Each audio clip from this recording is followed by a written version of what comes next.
Hey guys, welcome back to Additional Ink. This is our first episode of our inaugural podcast, The Ink Tank. This is the show where we think about ink. I'm Jeff. I'm Matt. I'm Ron. Today, our first episode, we're going to talk about the DLC Seattle. We just got back. We're going to share some of our thoughts and just kind of have some conversations about what we experienced while we were there. Yeah. Super excited to share with everybody. Yeah, same. Kick it off, boss man. Oh yeah, so honestly, one of my favorite things about the DLCs is just meeting the community in general. Yeah. You get to meet all kinds of cool people, whether they're new players, they've been playing for a while. You get to meet a lot of personalities that you may have seen on your screen. Oh yeah. Very cool, very humble people to interact with. Did you guys meet anybody notable? Yeah, actually, I got to, and pardon me for forgetting, but the gentleman who did the artwork for Madam M Snake, actually, I did get to meet him and have a good conversation with him. And it was really cool hearing his story about how he actually got started doing artwork for Ravensburger. So yeah, it was pretty cool. Awesome. Yeah, I'm sad I didn't really get to interact with him at all. I did get to meet the one and only Ryan Miller, and it was a very cool experience. He happened to just be out, and someone asked him for a picture, and I was like, hey, can I also get a picture? Because my wife might strangle me if I don't get a picture with you. And it was. Did you look up to him when you were asking? Oh yeah, no, the man totally dwarfed me. He is very tall. I know I'm short. I'm short. I know this, guys. It was made very, very obvious when I stood next to him. I think we have a picture. I'll probably impose it somewhere in here so you can just laugh and at how short I am. I basically look like next to him. I look like not grumpy. I was happy. I was happy. Okay. I look like happy. Okay. As far as the I'd probably go maybe. I look like a 7 dwarf. Like Snow White should be somewhere in the picture too, somewhere. But Okay, I'll give you happy. I was thinking maybe dopey, but that's probably me. it's part. Yeah, I was dopey at some points during the tournament, but we can get to that in a later segue. I actually, one of the cool things that I experienced was when we were getting ready to launch Additional Ink, we got the stickers in and I was super excited. So I shared a picture of them on one of the Discords. And Garrett from Ravensburger was like, oh man, those are really awesome. I'd love to have one for my laptop. And I was like, hey man, well, if you're in Seattle, and me and Gabe were walking to our round and he just kind of came up and he's like, I'm Garrett, do you have a sticker for me? And so I was like, caught completely off guard. I was like, yes, here's your stickers. But we did get to run into him the next day, and we all got to chat with him for a little bit. And I applaud you for asking about the card. Oh, I had to. I had to ask about the card. It is one of the top 3 things I'm waiting for with this game, that's for sure. The card is the Darkwing Duck. Yes. The Darkwing. Darkwing himself. We're waiting. We're waiting. We're waiting patiently. Yep, there was no comment, so there wasn't a no. Yes. That's fair. Yeah. They couldn't say, Yes. so we'll leave it at that. So one of the cool things too was actually being with you guys when you guys experienced your first DLC, being in Seattle. Me and Gabe did Atlanta together, and then I also did Fort Worth. Mark went with me to Fort Worth, and then I did Vegas solo, and then we all got to do Seattle together, which was kind of cool. I will tell you that from the beginning of the DLCs, Atlanta had its struggles. It was still a great experience, still fun, but it's kind of awesome to see how much they've improved from the Ravensburger and PPG management perspective to actually make it better. They've added more side events. They started doing Friday events. They did the early check-in promos, and everything just felt like it ran a lot smoother as you went to the different DLCs. So it was very cool to be part of that first year experience and see that growth. Yeah. And how did you guys feel about your first time there? I personally felt good, honestly. It was very interesting. The amount of different people that I got to see across the board, the crazy outfits. I don't know if you guys got to see the Olaf going around, man. Yeah, there were some good cosplayers going around. Oh, yeah, yep. Fun fact, Gabe started that trend. He wore the Stitch onesie in Atlanta, and people were going up to him in Seattle asking him where his Stitch onesie was. They remembered him from Atlanta. That's cool. That's awesome. Yeah, I think at some point we have to do a costume. Somebody in the group has to do a costume. Darkwing Actually, I got one for you, because I already know what it is. No, the next one, I will be wearing a Powerline outfit the entire time. My Yes. man. Okay, Yes, man. yes. For a second, I thought you had one picked out for me. Oh, no. What would you make me, if you had to make me do a cosplay, like a Disney cosplay, what would you pick? Are we going back to Seven Dwarfs? No, I'm kidding. Okay, Happy from the 7 Dwarfs, got it. All right, cool. No, I want something more like Smee. you gotta reach for it. We saw a couple of Smees We did see around. some We Smees. saw some Merlins. I want I something sat next to a Merlin at my player meeting. Yes. Yeah. he Yes. was- There were some Tinkerbells. Yeah. Yep. Peter Pan too. And each one there was a little bit different. I remember seeing a Vanellope in Vegas. I actually got to talk to the young lady that was dressed as Vanellope at Seattle, who is actually an Atlanta local, and Charlie's is their local spot. Oh, so that's cool. yeah, she was very cool. She's got her own little YouTube channel or things like that, but she's really cool people. That's awesome. One of the cool things about having gone through all the tournaments and even going up to like the CCS tournaments, you meet so many people and you may not remember names because I'm so bad at names at first, but you see familiar faces and you guys kind of recognize each other. And you're like, hey man, or hey, what's going on?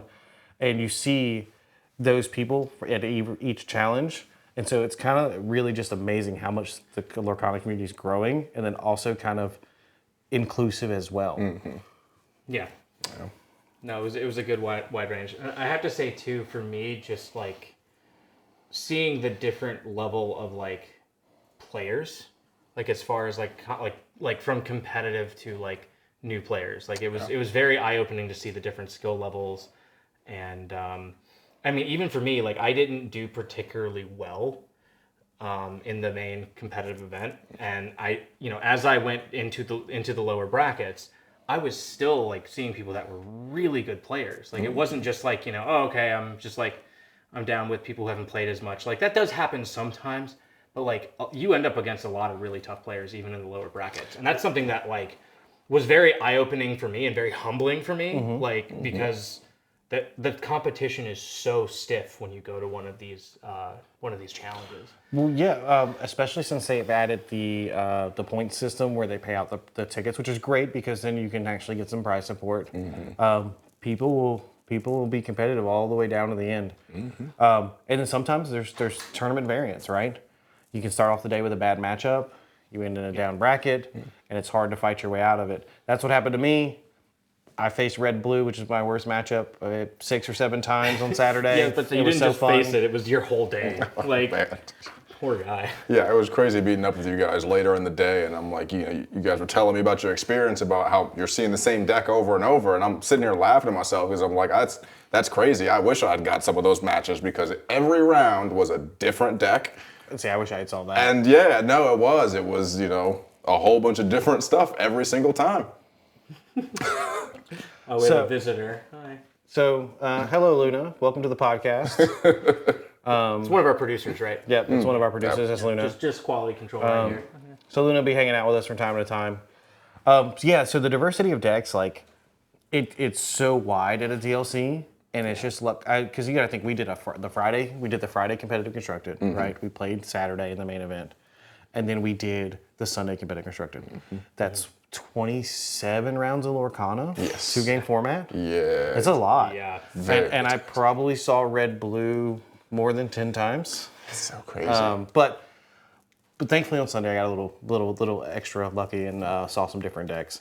But it can be rough when you're playing that many rounds of Lorcana, and you don't really think about it when you're going into it. You're like, yes, I'm pumped. I'm going in Friday. I'm going to play this competitive constructed. I'm going to get some prize tickets. And you get done Friday and you're like, oh, I got to go to bed. But no, I need to change my deck. And I need to do this and this, that, and the other. And then you're waking up at 8 a.m. to go play in the main event.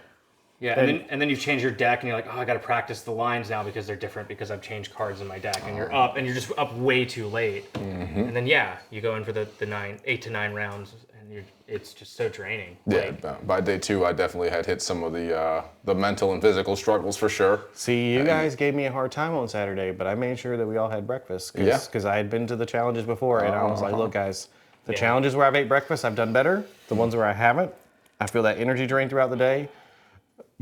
As well as eating a good breakfast, it's important, to stay hydrated. These are normal things that we need to do. They had water hydration stations, which were great, right? Yeah. And they also had like food vendors, and during the main event, we got that lunch break, which was really good too. Yeah. On Saturday, they did have a scheduled lunch break for the main event. So that was good that they made time for that. And of course, when we're playing these tournaments, like sometimes like you can finish your match really quickly, or you may go to time. And then you end up like standing around for, it could be 10 minutes, it could be 20, 30, 45 minutes. And we found out sometimes those delays were due to like just players forgetting to report matches, right? Yeah, that was happening a lot. A lot, yeah. A lot of names were getting called. Yep. That would be like the biggest thing is like before you go to a DLC, like get comfortable with Melee and making those submissions Yes. Of your game results, because that was a lot of, that was the main reason we were held up sometimes. And it just made the day super long, that much harder to keep that energy up, you know. Which I can understand. I mean, it's a big event. A lot of people's first time there. The hype is there, but yeah, that's definitely one thing I definitely agree with stressing is making sure you're reporting your matches when it's done. Adding that extra 45 to 20 minutes on after every round, it adds. I'll say this: Seattle probably had the least amount of time in between rounds. That's good. There were some other events where it was much longer, and I know in Fort Worth reporting was a huge problem, where they would get on the speakers and be like, so and so and so and so, report your match, and it was like the same names every time. But I mean, it can be a grueling experience if you don't prepare yourself. It's a lot of fun. Don't get me wrong, right? It's no different than like a day at Disney, right? You go in high energy. By the time the day's over, you're exhausted. But it is a lot of good fun. But when you're going into those challenges, we really need to make sure that we're preparing ourselves mentally for it. I have to say, day 2, thanks to Cam, shout out to Cam, the beef jerky sticks in the water helped so much.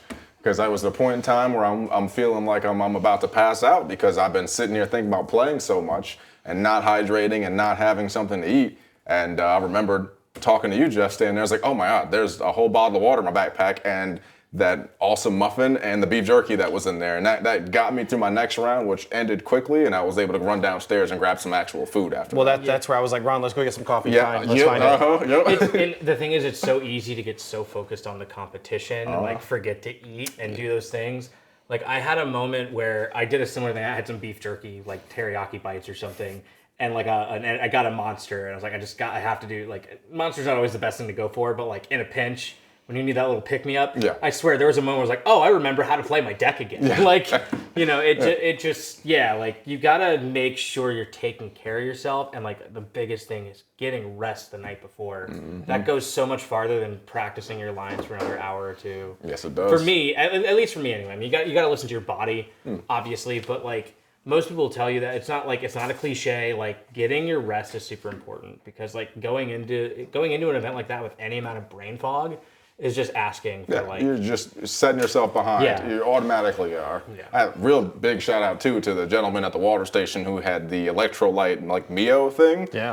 He actually saw my face and was like, hey man, do you want some like electrolytes in your water to help you out? And I'm like, yes, please. I didn't know they were doing all that. That's awesome. No, it was just a player. It was a really cool player. So speaking of that too, like if you're somebody that has like special needs or something like that, like making sure that you come prepared.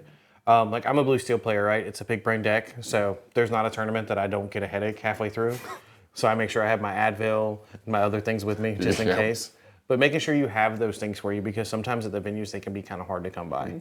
I mean, last thing you want to do is get caught in between rounds trying to wait in line to get what you need. And so pack a little something extra. That way you have that little gap period until you can get what you actually need. And then Melee posts around and you've got to run and sprint to your table. Oh yeah, and there are a lot of tables. Like, I was just blown away by the number of players too. You know, just seeing like, I'm at table like, again, I didn't do great, but I'm like over at table 800. Like that was just wild. This is the biggest thing I've ever done, and so like it was very humbling for me. So let me ask you guys this. I know that locally we've dabbled a little bit with 2-game format. Oh yeah. Yep. How do you guys feel about 2-game format after doing the challenge? Then I'll share my thoughts. That's a tough one. What I will say is this: the deck that I went in with was a best of 3 deck, because I played a lot of best of 3 in my locals, and I think I kind of just tricked myself into thinking it was going to do well at Seattle. And then I went in and didn't have the consistency I needed to win on the blind. Because I'm telling you, I split. I had so many 1-1s. Because once I saw the deck, I knew how to handle it and my deck could do it. But the problem was game 1, I didn't know what I was seeing. and I'd get caught like off guard or just wouldn't have the right curve or the right thing. And so like I really think I would have had much better results with my deck had it been best of 3. And so I didn't build properly for the format. And I think it leads to like another. I've got like, some thoughts on that. Yeah. Go ahead. I'll wait till I want to hear Ron's feedback first, before I can kind of like spill the beans. Yeah, I'm at about 50-50 on it. I don't mind the 2-game format, and I don't mind a 3-game format. What I do like is consistency, and that's where I think like maybe we have to figure something out just in terms of either deck building on our end, or maybe something changes with how things are just set up overall, and that way players come more prepared overall. So after playing in all the DLCs and our dabbling in locals, I kind of had this epiphany about 2-game format. I'm kind of indifferent about it either way, but like you said, consistency would be great, right? Yes. So like the extra point is a thing. I know some players don't like it, but the 2-game format does kind of keep everyone in there. It does have a chance a little bit longer and all that. But what I think we kind of failed to do, and a little bit what you were talking about, is there's a fine line in deck building for playing best of 3 and 2-game format. Yeah. And I think that's something that we actually failed to do prior to Seattle. And it didn't click for me until we were in Seattle splitting all day. Yep. Yeah. Because I can build this polarizing deck that does really well in big 2-game format. But then the problem is if you make day 2, you don't have as good of a chance because now you're in best of 3. So you have to kind of ride that middle, that fence of, okay, I need to be okay in 2-game format, but I also need to be okay in best of 3. Yeah, I think for me, like my deck was very, very techy. Like I might have overcooked.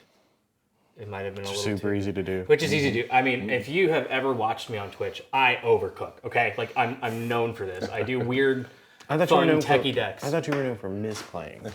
I did that too, a lot. It's okay. There's another one of our producers. That's the main one, right? Background. Maybe he'll be up here in a minute. Yeah, he might make an appearance. But yeah, I think a lot has to be said about like making your deck consistent for best of 2, because you know Gabe, one of our other players, he went into the Sunday competition with a very consistent deck, and he tied for top 16. Yes. Yeah. Out of like what? There were like 600. Were there 600 people in that one? Or am I thinking of Friday? I might be getting mixed up. I think it was 400. I think it was about 400 and some odd. There were hundreds of players, and he tied for top 16 because he just went in with something consistent that worked in best of 2. Yeah. And like that made it like very eye-opening to me. Well, because we had those conversations Saturday night, and he went into the kitchen and started cooking, right? Yeah. Like, so we had those conversations about like what's good in best of 2 and what's good in best of 3, and he kind of went in the kitchen and started cooking and came out with that. Yeah, it's actually a really good point. Because thinking back on it, I obviously didn't go into the same tournament that Gabe went into, but just the little side events that we played in. There's the other producer. Biggie Smalls. Biggie Smalls, what's up, man? But going into that just the side events that we got to play in, Matt, I realized after making those few changes, after that first one we did, back to actually some set 4 old setup for my deck, that I was able to knock out a whole side event of green steel with red-yellow locations. Yeah. So, like, we were doing the sides. Yeah, and it's just like, okay, cool. Like, and I mean, that was a best of 3, obviously, but still, it was. I'd say out of all of us, you probably have the best chance in the 2-game format because you play some interesting decks. Biggie Smalls. All right, so we're just going to leave him here. He's checking on us, make sure we're doing our jobs. Yep. Biggie Smalls. So say hello, Biggie. No meow? Okay. No meow, Biggie? That's fine. Oh, there goes Hey. Oh, the chicken's knocked over. The chicken's gone. That's all right, we can fix that. Poor little guy. But no, absolutely. The weird shenanigans of the red-yellow locations deck, especially in the way I built it, it's so weird. People are not ready for that. They are not. And the proof in the pudding of just that top 64 deck, which I'm happy that the 5% made it up there. I am all about the 5%. Are you talking about the Amber Steel location deck, the Amber deck? To 28 locations. I believe that was the correct amount of locations that's right in up there. your alley. It was high. The amount of locations in that deck was very high. It was on Neverlands, Bayous, Dwarf Pride Mines. Lands, both Pride Lands. Both Pride Lands. Nottingham was even in that list. Yeah, yep. And of course, John Silver, who I love. I love John Silver. Yeah, that deck is crazy. I actually looked at it. I was doing a stream the other day, and we were just like, obviously I didn't have it built, but the people in my community were like, hey, can you just throw it into Inktable just so we can see what happened? Like, because they were like looking at like, how does this work? And so I threw it in Inktable just to run the lines, and it was bonkers. It was so fast. I could not get over it. Like turn 1 Neverland, turn 2 either Pride Lands or Dwarf Mine. Yeah, then you're turn dropping 3, John Silver or Dock. And it was running Dock, so you could dump, so you could empty your hand, play the Dock, draw 2 more 1-drop locations, throw them down, and now you're questing for like 5 with John Silver. Yeah, and your opponent's spending their entire time just trying to swing at your locations. Yeah, like, I can't hit this with a Zeus now because it's got resist 5. Like, what do I do here? Yep. Like, so there were definitely like some explosive things it was able to do, and it was very impressive to see it go as far as it did. Yes, yeah. And it makes me happy knowing, I'm happy for you because I know you've been like trying to make locations like a solid thing that works in the meta for a while. But also just like, I've also been kind of looking at red steel locations. Yes. And like with set 6 and how it already went for a location deck in set 5, I'm very optimistic about seeing one of those pop off. So the big thing for me was bringing new light to how to play these types of decks. Those colors obviously do 2 very different things than colors that we typically play. I'm a yellow player all the way. I will play Amber X for the rest of this game's existence. But it was very cool to see, like, some people run only 12. Some people run a little bit more locations. The idea had been fiddled around to just run a bunch of locations and removal and say go and see what happens. And I'm glad it did as well as it did. I remember playing around with that in set 3. It was interesting. It was very cool, and I'm very glad to see it go as far as it did. Just gives hope to these different things that we aren't seeing out of the game. Honestly, I know like we have to move on to some other points, but like I do want to note, I felt like Amber Steel was like weirdly like one of the most versatile colors I saw. Yeah. Like color pairs I saw at this DLC in Seattle. Oh yeah. I saw a 0 to hero deck that was running like, it was doing like Cindy 0 to hero mixed with like Dwarf Mine and like Snow Whites. The 6-drop that quests and returns a card. Oh. So they like, the guy hit me with a 0 to hero Cindy on like turn 3 or 4. And I'm just sitting there, I'm like, oh, I'm not hitting any of my hard removal. And it was like quest for 3. And then I got rid of it. I threw enough foxes at it. And then they just went, okay, I'm going to 0 to hero Snow White. And then they quested her, got the Cinderella back, and dropped it. And I was like, I'm just dead. Yeah. I'm just dead to this. Yeah. Like, what do I do? And it like, and then there were like a lot more aggressive versions of Steel Song too, like that were like even lower to the ground, which was kind of weird. I saw a Daisy Lilo Smee. I was hoping to see those. Granted, I know I got into the weird bracket because of how I did, in the tournament. But like, I saw some really interesting, spicy things that took me by surprise. There was that gentleman playing Merlins, which was cool. Yeah. Yeah, Blurple Merlin. Yeah, Purple Merlin. I want that to Hey, be good. Yeah, unfortunately, I got stuck with that that wall of red-blue. Oh, man. But Yeah, I don't know what you did. I think that maybe I hyped up my blue steel techie list a little bit too much, and somebody was like, "No, not today." So Ron, from what I understand, like at the DLC, you did a little bit of trading actually. I did, actually, with the vendors as well as some individuals as well, too. The one big thing I'm glad of is that they really did put an emphasis on not trading outside the safe zone for trading, is what I'll call is the safe zone. They had these white tables in the back, which were their open play tables, where you could just go sit down and get some games in with friends, strangers, whatever's going on, but also that's the specific area where they allowed trading.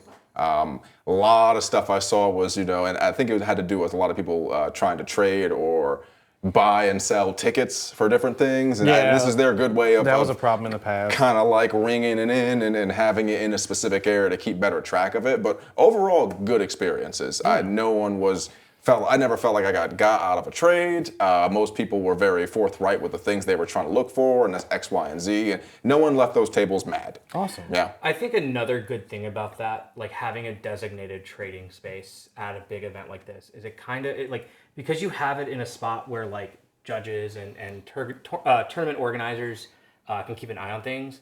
Like, the one thing that I've always hated to see in kids' card games is when adults take advantage of kids. Oh, yeah.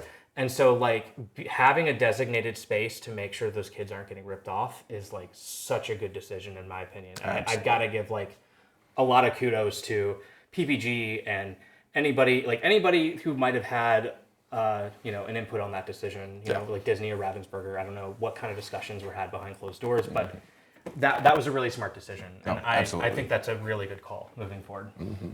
Okay. I agree with all of that, actually. But next, I kind of want to, I want to share kind of what I hope to see in the future from the challenges and kind of maybe see what you guys' thoughts are. The biggest thing, I think, hopefully, obviously it was their first year. I think they did a pretty good job being the first year out, just from the card game coming out to, hey, we have these competitive events, to this is where we're at, and then soon we'll have Continentals and then Worlds.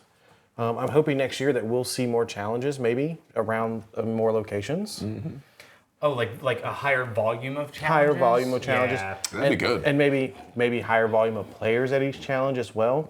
Make it a little more accessible. Yeah. Because I know those tickets sell out so quick. Yes. Wow. Yeah. I just want to say on the ticket thing real quick, I am so glad that we all got our tickets. The odds of that was just astronomical and amazing that all 5 of us got tickets to this at the same time, and it was cool. I honestly don't know how we did it. I mean, I know every single one of us was sitting there clicking refresh at like 10, I think it was like 11 Eastern time where it went live. Yes. And I was there at like 10:59 and 30 seconds just clicking refresh. Yep. And by the time I got through checkout, I think it took maybe a minute and it was like, join the wait list. I was like, whoa. Wow. Yeah. Like, I mean, they sell out that fast. So like if you're trying to get in to a DLC, I mean, it might be different next year. They may have more capacity. We'll see. But like, you've got to be on that. Yes. I think maybe I used all my luck for the DLCs on ticket purchasing, because I actually got one of the original 512 tickets for Atlanta as well, and then I got the tickets for the other ones, and then I didn't play so hot in them as I would have liked to, so maybe I just used up all that luck on getting the ticket and getting there.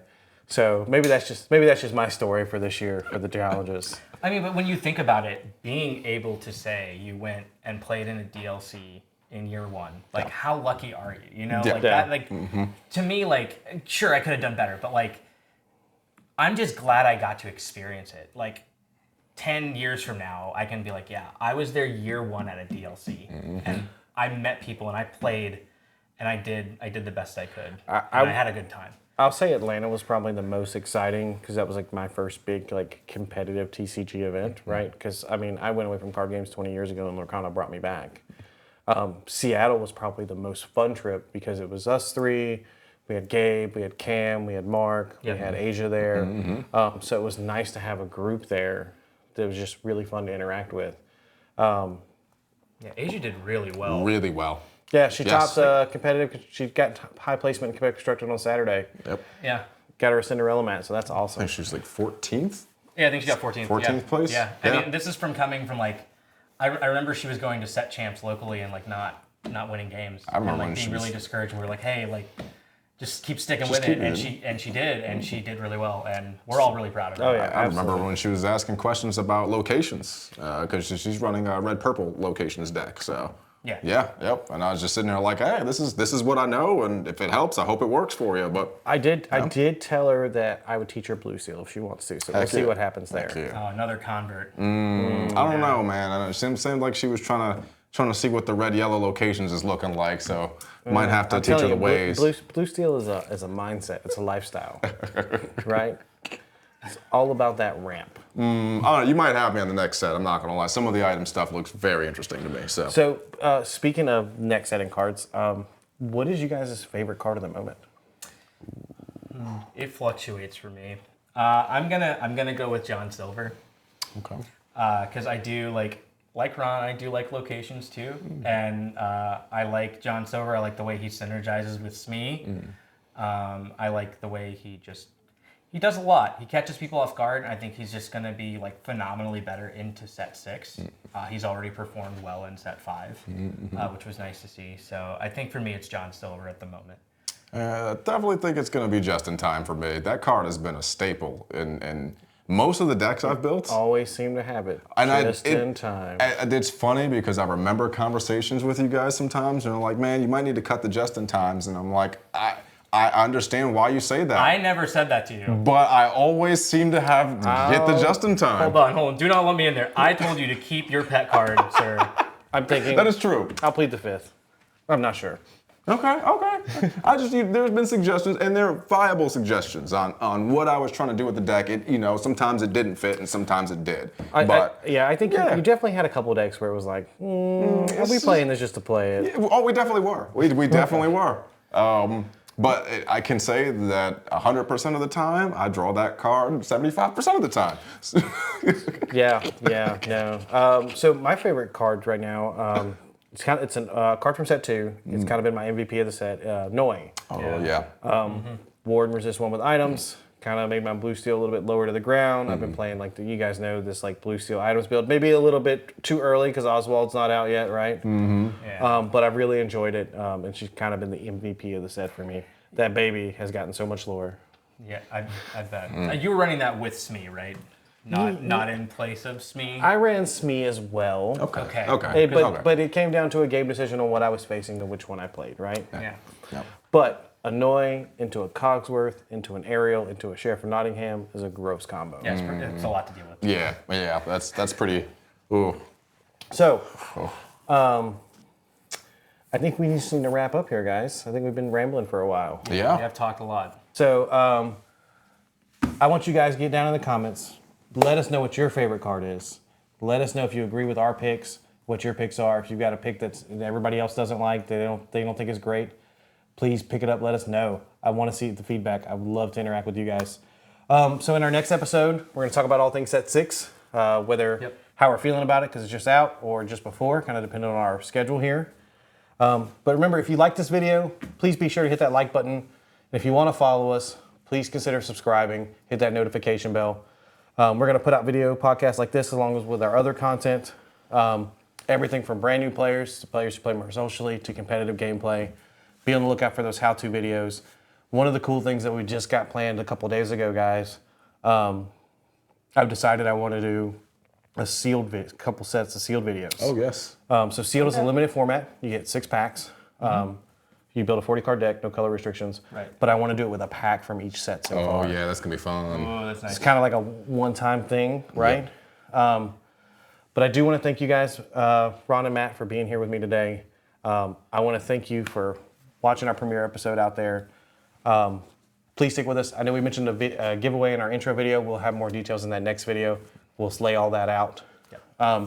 Just remember, at Additional Ink, our community is for anyone who loves Lorcana.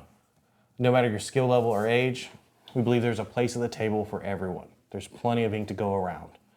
Thank you for being part of that community and being with us. Stay tuned for your next drop of Additional Ink.